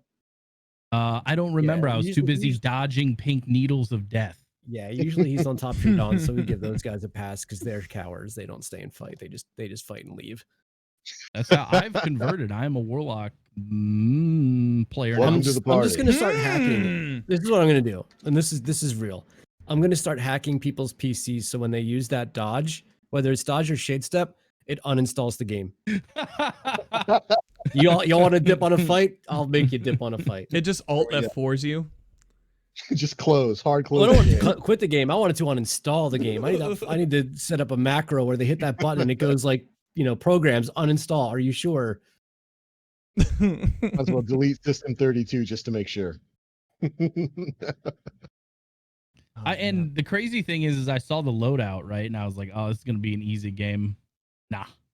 No, Zen's kind of nuts. Nah, I didn't really know about him until last night. And then there's 2. There's just Zen, and then there's Zen has like the Twitch link on his. It seems like Zendori or something like that. Zendori's the one who's insane. It's one of Iceman's friends because Iceman was like, well, get ready. He loves fusion rifles. I was like, nice. Awesome. He lost. Man. Sad. It was a good game, though. All right. Well, that seems to be all the news for the week. Shall we get into community questions? Let's do it. Yeah, let's do it. All right. M. Mills asks, with all these mods for stasis abilities, supers, how hard will it be to maintain balance for them? I mean, Destiny's never been balanced. And if no, I mean, like in regards to playing on all 3 characters, is that what they mean by balance? I think so. The only time Destiny's been balanced is year 1 D2 launch when we all stood together holding scout rifles. Was awful. Awful. Everybody hated it. I think if it's just a matter of like sourcing time to make sure you're playing on all 3 characters. I haven't mained 3 characters in this game for about a year now. Yeah. Every season I start with the character that, you know your progression, the character you're going to use the least you do first, then transfer the weapons and so on and so forth. So you're on your main. Well, I started on a Warlock this season and I just never left. I just never moved that stuff to other characters. I was like, this is where we're at. So I'll probably be like maining one character for the foreseeable future. There's just not enough time, or the content just hasn't been fun enough to really warrant that grind. Yeah. So is he talking about like the literal balance of like with aspects, with fragments, with these new abilities coming in? How hard do you think it'll be to balance? It's going to be hard. Bungie's, but hindsight, Bungie low-key been doing some server-side changes under the radar that not a lot of people understand how big that is. So if things are broken, hopefully this is a foreshadow to them being able to grab that by the horns and fix it. Yeah. But I mean, we have broken stuff right now. We have Oppressive Darkness. We've got... You ever played a Warlock with the Space Magic top tree with what's it called? Why am I drawing a blank? Solar Plexus. Oh, Solar Plexus, the melee. You do like 45 damage per bolt that tracks you. So you need to like one tap hand cannon to the head, and then melee them, and they die. So like, in my opinion, that's broken. There's some pretty good options right now. So my answer would be I hope it's broken. I think Destiny shines when things are like super powerful. Yeah. I think I can agree with that. We get bored when things are, I don't know. Yeah, when everything's too clean. Yeah, everybody. Yeah, I don't know. Everybody's needs some jank. Back in D1, the meta was never broken. Now the meta was always broken. We just have it was always a lot stronger. At least when Destiny 1 was PvP was good, the meta was always broken. Yeah. Mm-hmm. That's what made it good. So I'm all for it. Turn that amp to 11, Bungie, and then let's do calculated adjustments from there. Yeah. Yeah. Uncle Donut Xbox asks, any thoughts on the conspiracy theory of Uldren as the Cosmodrome vendor?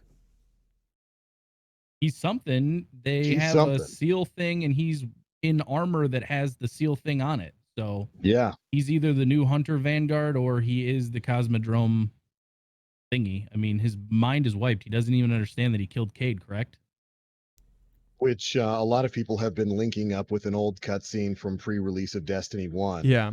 Back before they revamped the story. When you were supposed to meet Uldren. When he was just the Crow, or referred to as the Prince. You were supposed to meet him in the Cosmodrome early in the game, and he's a little bit mad at you because the city's been breathing down his neck for some reason. And it looks like they might why, be trying right? to, and he doesn't know why. It looks like they might be trying to relink back into the story, that original narrative thread. So listen, I'm all down for with it. Yeah, bring the lead singer of My Chemical Romance.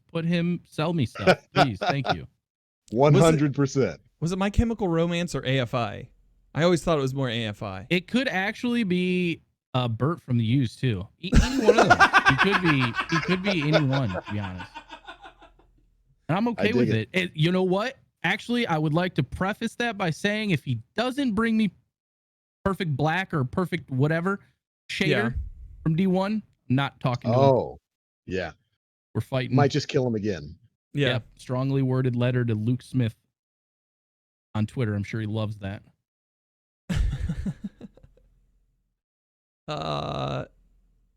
What about you guys? Everybody else cool with that? I'm kind of down. Yeah. If he's a vendor, whatever. We know he's going to be something. He's probably going to be some kind of character. I'm okay with it. It only makes sense. Mm-hmm. Yeah, they only revived him, 2 content releases ago? Right. A full expansion and a half ago? Let's do something with the character. Gray Fox in chat asks, dig into your RPG pasts from WoW, Monster Hunter, FF, or any RPG MMO. What build would you love to bring into D2?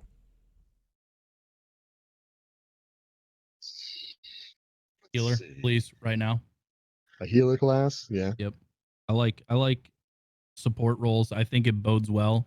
The only issue with that is they need to like retool encounters, and that's a whole other discussion. Raid encounters and stuff like that. But they kind of went that way with like Lumina. You've got the Warlock Healy grenade thing. Mm-hmm. Why can't I get like a divinity that shoots health at somebody or something yeah, like that'd be that? cool. I mean, I know we got the Well of Radiance, but that's so boring. I want a mobile healer. How about that? Not just stand in my circle of goodness. Yeah, you're right. And Lumina was kind of a neat sort of reference to that. But I'd love it if we had a trace rifle that could heal or overshield people. That'd be cool. Mm-hmm. I'm trying to think of like, I feel like that was like an obvious one. It's hard because I never played Monster Hunter. I alluded to RuneScape earlier, but I didn't really play it. My brother did. I played World of Warcraft, so we have a tank, which I don't really think we need. I don't know how. There would have to be a lot of retooling for that to be viable. Yeah. Everybody kind of plays the role of a DPS character. We all play the role of all of them. I mean, yeah. A true healer, maybe not, but I don't know how they'd make it work, but I'm for support classes. Like I like that. I think that opens up an entirely new aspect of how people raid and all that stuff. I kind of miss the whole like, you know, when you were doing LFG for WoW raids, you know, like looking for LF1M healer. Like I think that shit was cool. I like that stuff. I mean, now it's just, oh, you gotta have Galhorn, 77 KD, flawless 89 times better than Aura at Vooping. Then you can join the group. Like we get rid of that stuff, but yeah, I'm okay with. It's funny that Overwatch can make it work in a relatively high-paced FPS environment, and Destiny's kind of like had all of the intentions of it. Like I remember when this game was first being talked about, when my buddies I used to play Halo with, we were discussing the classes, and we're like, all right, who's going to be what? Because we're going to need a tank and a whatever. And you know, we thought that the Titan was the tank, and like the Warlock was somewhere in between. It was almost like the game Ice Hockey on NES, was like the fat guy was real physical and slow, and then the skinny guy was like really fast, and there was a guy in the middle. It was kind of like that, but like because we didn't know what Warlock or Hunter did, and like it never evolved to that. Not until we got Well of Radiance did we really get a healer with the ability to throw overshield grenades, and you got a little bit of this with Lumina as a gun, and Titan Bubble was a support system, but only in the fact that if you had Saint 14's helmet on, you would blind your enemies inside of it, and then you got weapons of light on top of it. So like we haven't seen Bungie truly grasp any of that yet, and I honest to God don't know if it would work. Like I mean, like hunters get DPS with Nighthawk, right? Yeah, but they also get. You could make the case that I think that void subclasses are support, right? Yeah, bottom being able to make your teammates go invis, and so like. I think it was Pablito that was telling me the other day that bottom tree tether can do as much as Golden Gun. Is that correct? Yeah, I mean, if you chain those crits off of like several tethers on a single target, I mean, you're hitting like 70k a tether. I don't know how many tethers you can launch in one super, but several. I mean, if you're quick, you're doing a lot, especially if they're debuffed. Yeah, like if you have Oppressive Darkness on at the same time as doesn't it pick which one? Like I think it always picks Oppressive Darkness because I think it's more. Okay. I thought that it always chose one over the other. That's why it wasn't. Yeah, it picks whichever one is stronger. Yeah. The thing about it is like we see these meme videos of like gigs going in the Crucible with like a team of 5 people who are only going to throw healing grenades on them. And like it's the meme that only like the elite of the elite can pull off. And if they actually focused on MMO roles, like anybody could go into any environment and do something like that, right? It wouldn't take an insane skill set to actually play a support class to support one person. It'd be generic to people, and it doesn't work that way. And I feel like it would take a complete like tear down and rebuild for it to get to that point. But maybe we'll see some of it with Stasis. I don't know. Yeah, maybe that'll kind of start to point. Stasis is bringing a lot of utility that a lot of people are scared about. I think some of it's warranted, but I also think like kind of need to wait and see. I'm really excited to climb giant structures with non-ice walls. Same. I want to see a berserker class. I want to see that if you like, kind of like in Crimson Doubles, but in like PvP and everything. If one of your teammates goes down, you get angry, or if you get hit enough times, you get, cranked. You just go after the guy. I dig it. Crap out of him. Yeah, I think the sky's the limit, though. It just really depends on what Bungie wants to do. I'm with Aura on his point of view too. Like I said, if they do like a healing thing, or they implement more roles, like defined roles, unfortunately, I think they're gonna have to do a lot of retooling. Yeah. With the encounters, but that's not a bad thing. I've been a big proponent of them retooling raids. It's 2020. We've seen the stomp mechanic. We're over it. Let's use large spaces, have DPS phases, have rotation phases. But that's the WoW nerd in me talking. Like some of those raids are 20 years old, and I still think they're the pinnacle of raids. Either way, we've got a lot to look forward to there, and we've got to see how they're going to be changing the game, especially with their design when it comes to the way stasis can be implemented with the environment. I think gonna have some interesting stuff moving forward. Can't wait to get frozen in trial, Small. Oh boy. The final question for the night comes from external memory. In PvP footage from Beyond Light, we see some players getting frozen solid and immobilized. Are we thinking that's just going to happen only on death to a stasis ability, and then shattering them is how people get stasis subclass buffs, or will it be something else? Oh boy. Sight unseen, I say something else, but I also have no basis to make that comment. So, yeah. I mean, the person, the person pushing for balance within me would hope that it only happens on death. I don't know if that's going to be the case. That makes the most sense to me, because if you could just freeze people, well, we don't really know how it would work. Like, what would any hit from a grenade freeze people? Would any hit from a melee freeze people? Because that's utter chaos. Yeah. And I can't imagine Bungie's going to be going for utter chaos. It has to be on kill.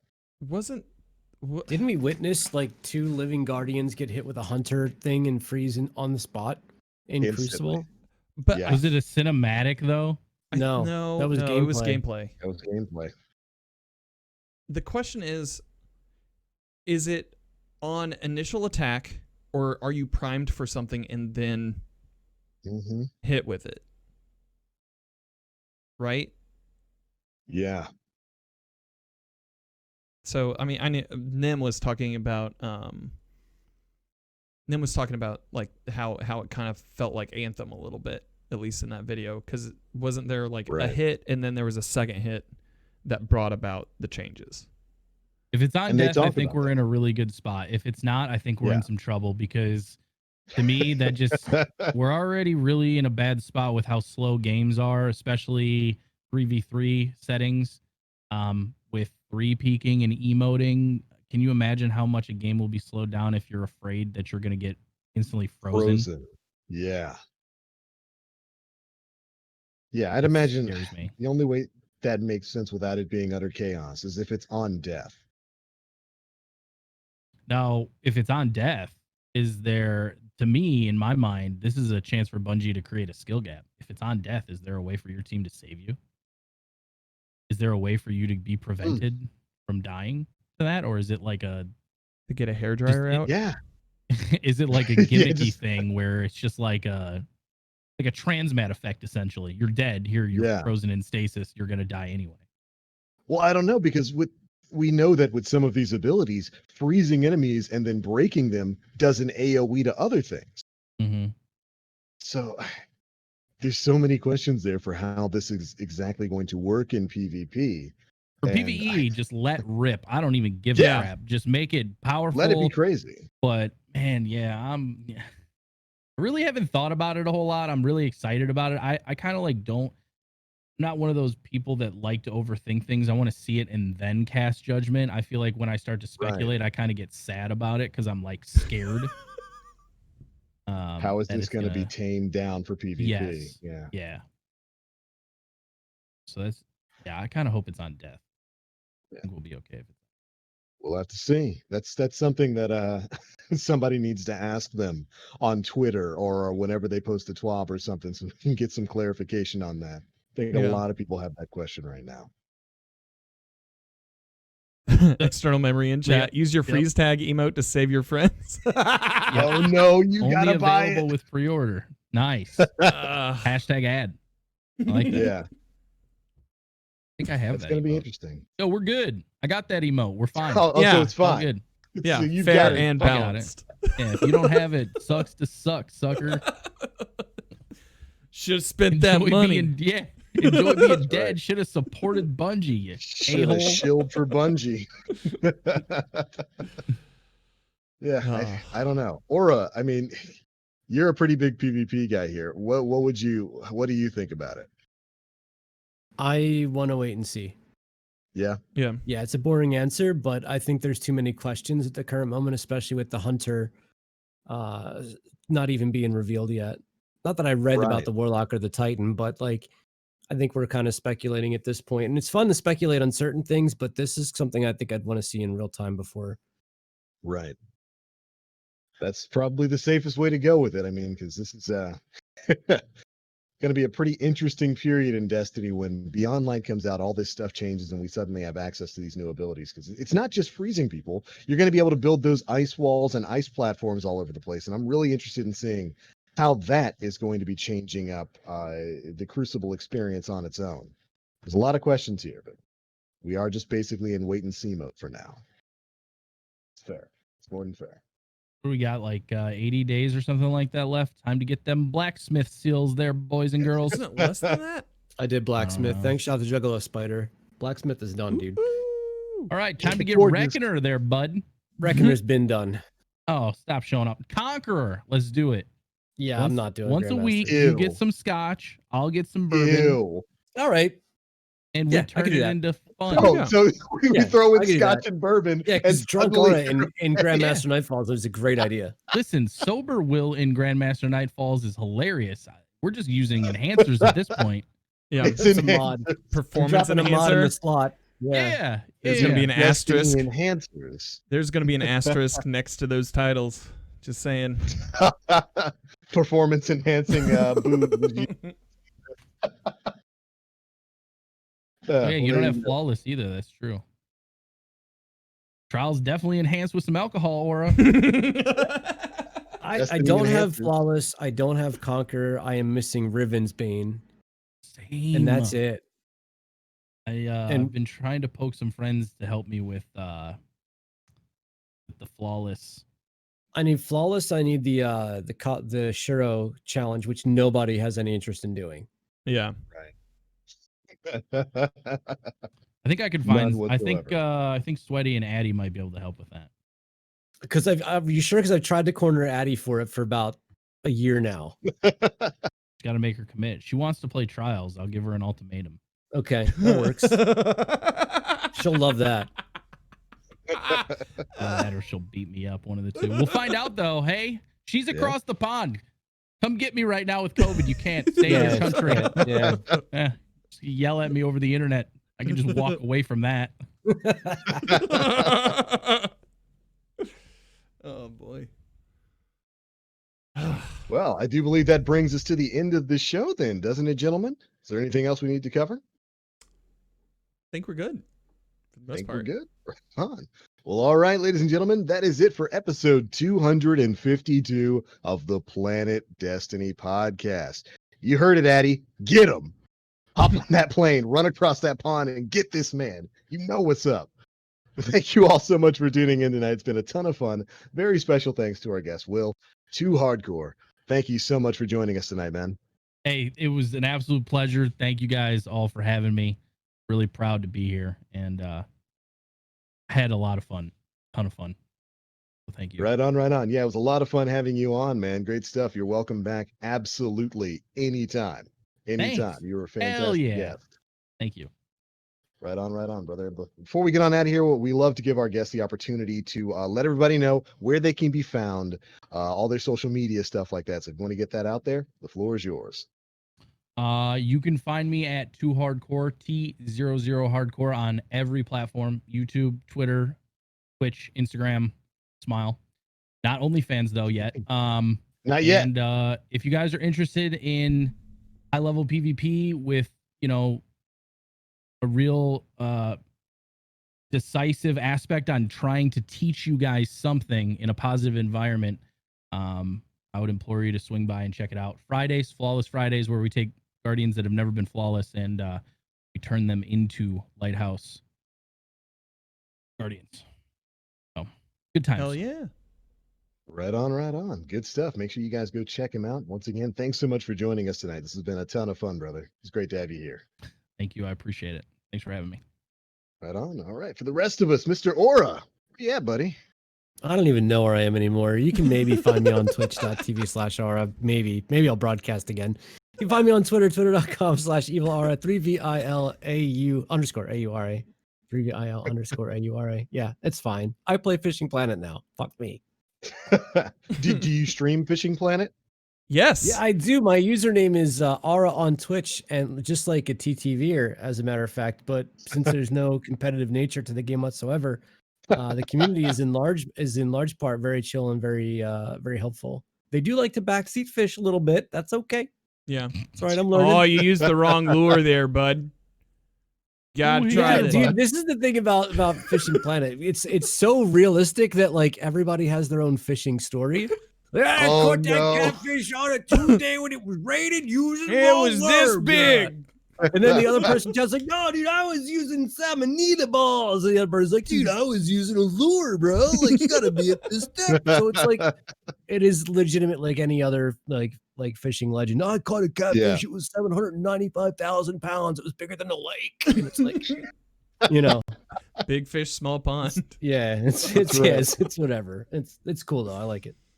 I greatly look forward to the Aura fishing stories. Jenny, it's gonna be a highlight.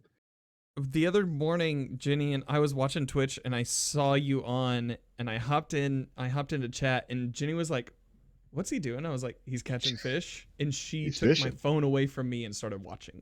So there's something there. So like the thing, I forget what I was gonna say. If you get a camera on, I want full-on overalls, a fishing hat. With a flannel. Yes, 100%. I like everything involved in using a camera down. Everything involved in using a camera is gone. Maybe I don't know. Right, it's fun. It's fun. It's silly. It's stupid. That's what I was gonna say. So you can upgrade your equipment as because you fish for cash. Yeah. So today I bought like I think they call it a fish jail. And it holds like 70 to 100 fish. So like I caught 70 to 100 walleye today, worth like $25,000 to $30,000. Just banging them left. Like that's how I spent my day today. Jail? Oh my god. Yeah. So if you've probably even seen one of these things. It's like a wire that has fish hooks on it. That you just put the fish on the hook. And this one holds like 85 pounds worth of fish. It was awesome. Oh my god. Yeah, I'm just rolling in the cash, dude. It's great. Oh, the only thing that's weird is like if you go buy like a can of worms, it's like $700. So it's a little inflation. Yeah. Inflation in the fishing world. What are they eating that they're worth that much? For all I know, it's the 8-foot earthworms from the rainforest, dude. Like maybe that's what I'm fishing with. The Japanese Wagyu. The prehistoric ones. Yeah, the prehistoric ones that were 8 feet long and 7 feet wide. That's what I'm using as bait. Shit, man, he's using the worms from the sandworms from Dune out there. Oh no! Oh no! Good stuff. Good stuff. Catch that stuff there on Aura's channel. I love it. Dan, where you at, man? Oh, hey. You can find me on twitch.tv/DanFinity. Where I stream 3 days a week. We celebrated 4 years with you goofs on Thursday. That was a really good time. You guys made me cry. Thank you so much. We did that. You can find me on Twitter and Instagram at Danfinity, where the I's are L's. Outside of that, I don't really have anything else except to say, happy belated birthday to our co-host who wasn't here today. Nim Plays. Yeah. Turned the big 30. So happy birthday to him. Happy birthday. That's a good one. That's a good one. Welcome to the party, pal. It's when you become an adult. Very happy birthday. He finally earned the right to use a pulse rifle in Crucible. Oh, hey! Dad status. Attained. Right on. Of course, very happy birthday to our boy Nim Plays. Good dude. It's a good dude. Yeah. Of course, my name is the Black Link. You can find me pretty much everywhere on the internet, Twitch, Twitter, YouTube, all at the Black Link. Still a tentative schedule when it comes to live streaming. Still dealing with the whole office renovation thing. I might just wind up moving a lot of my equipment up here to the bedroom and live streaming from here, because it's looking like that situation's going to take quite a long time, as any homeowner who has ever had to deal with insurance will tell you. It is not a fun process, but we'll see. Did they give you a check for $10 for $2,000 worth of damage? That's what they did to me. It's the only reason why I'm asking. They're not even that. They sent me a note with a frowny face. Didn't say anything else. There's just a sad frowny face. Gave you that brand new Prime Gaming sub. Even deal there, bud. Thanks for the emotes. Thanks for the emote insurance company. There you go, Jeff Bezos. Got your back there, bud. Yeah, helping me in my trying time. Mm-hmm. So, let's see how all that goes. Of course, videos and all that kind of stuff on news. We're going to be covering the Stasis Spotlight for Hunters. That'll be all up on the Planet Destiny YouTube channel at youtube.com/Planet Destiny. You guys know all the usual stuff. But all right, everybody, that is it for episode 252 of the Planet Destiny podcast, your guide to this week in Destiny. Thank you all so much for tuning in, and we'll see you next week. Bye, everybody. I'm waving to you, just can't see it. Yeah. Yeah, same.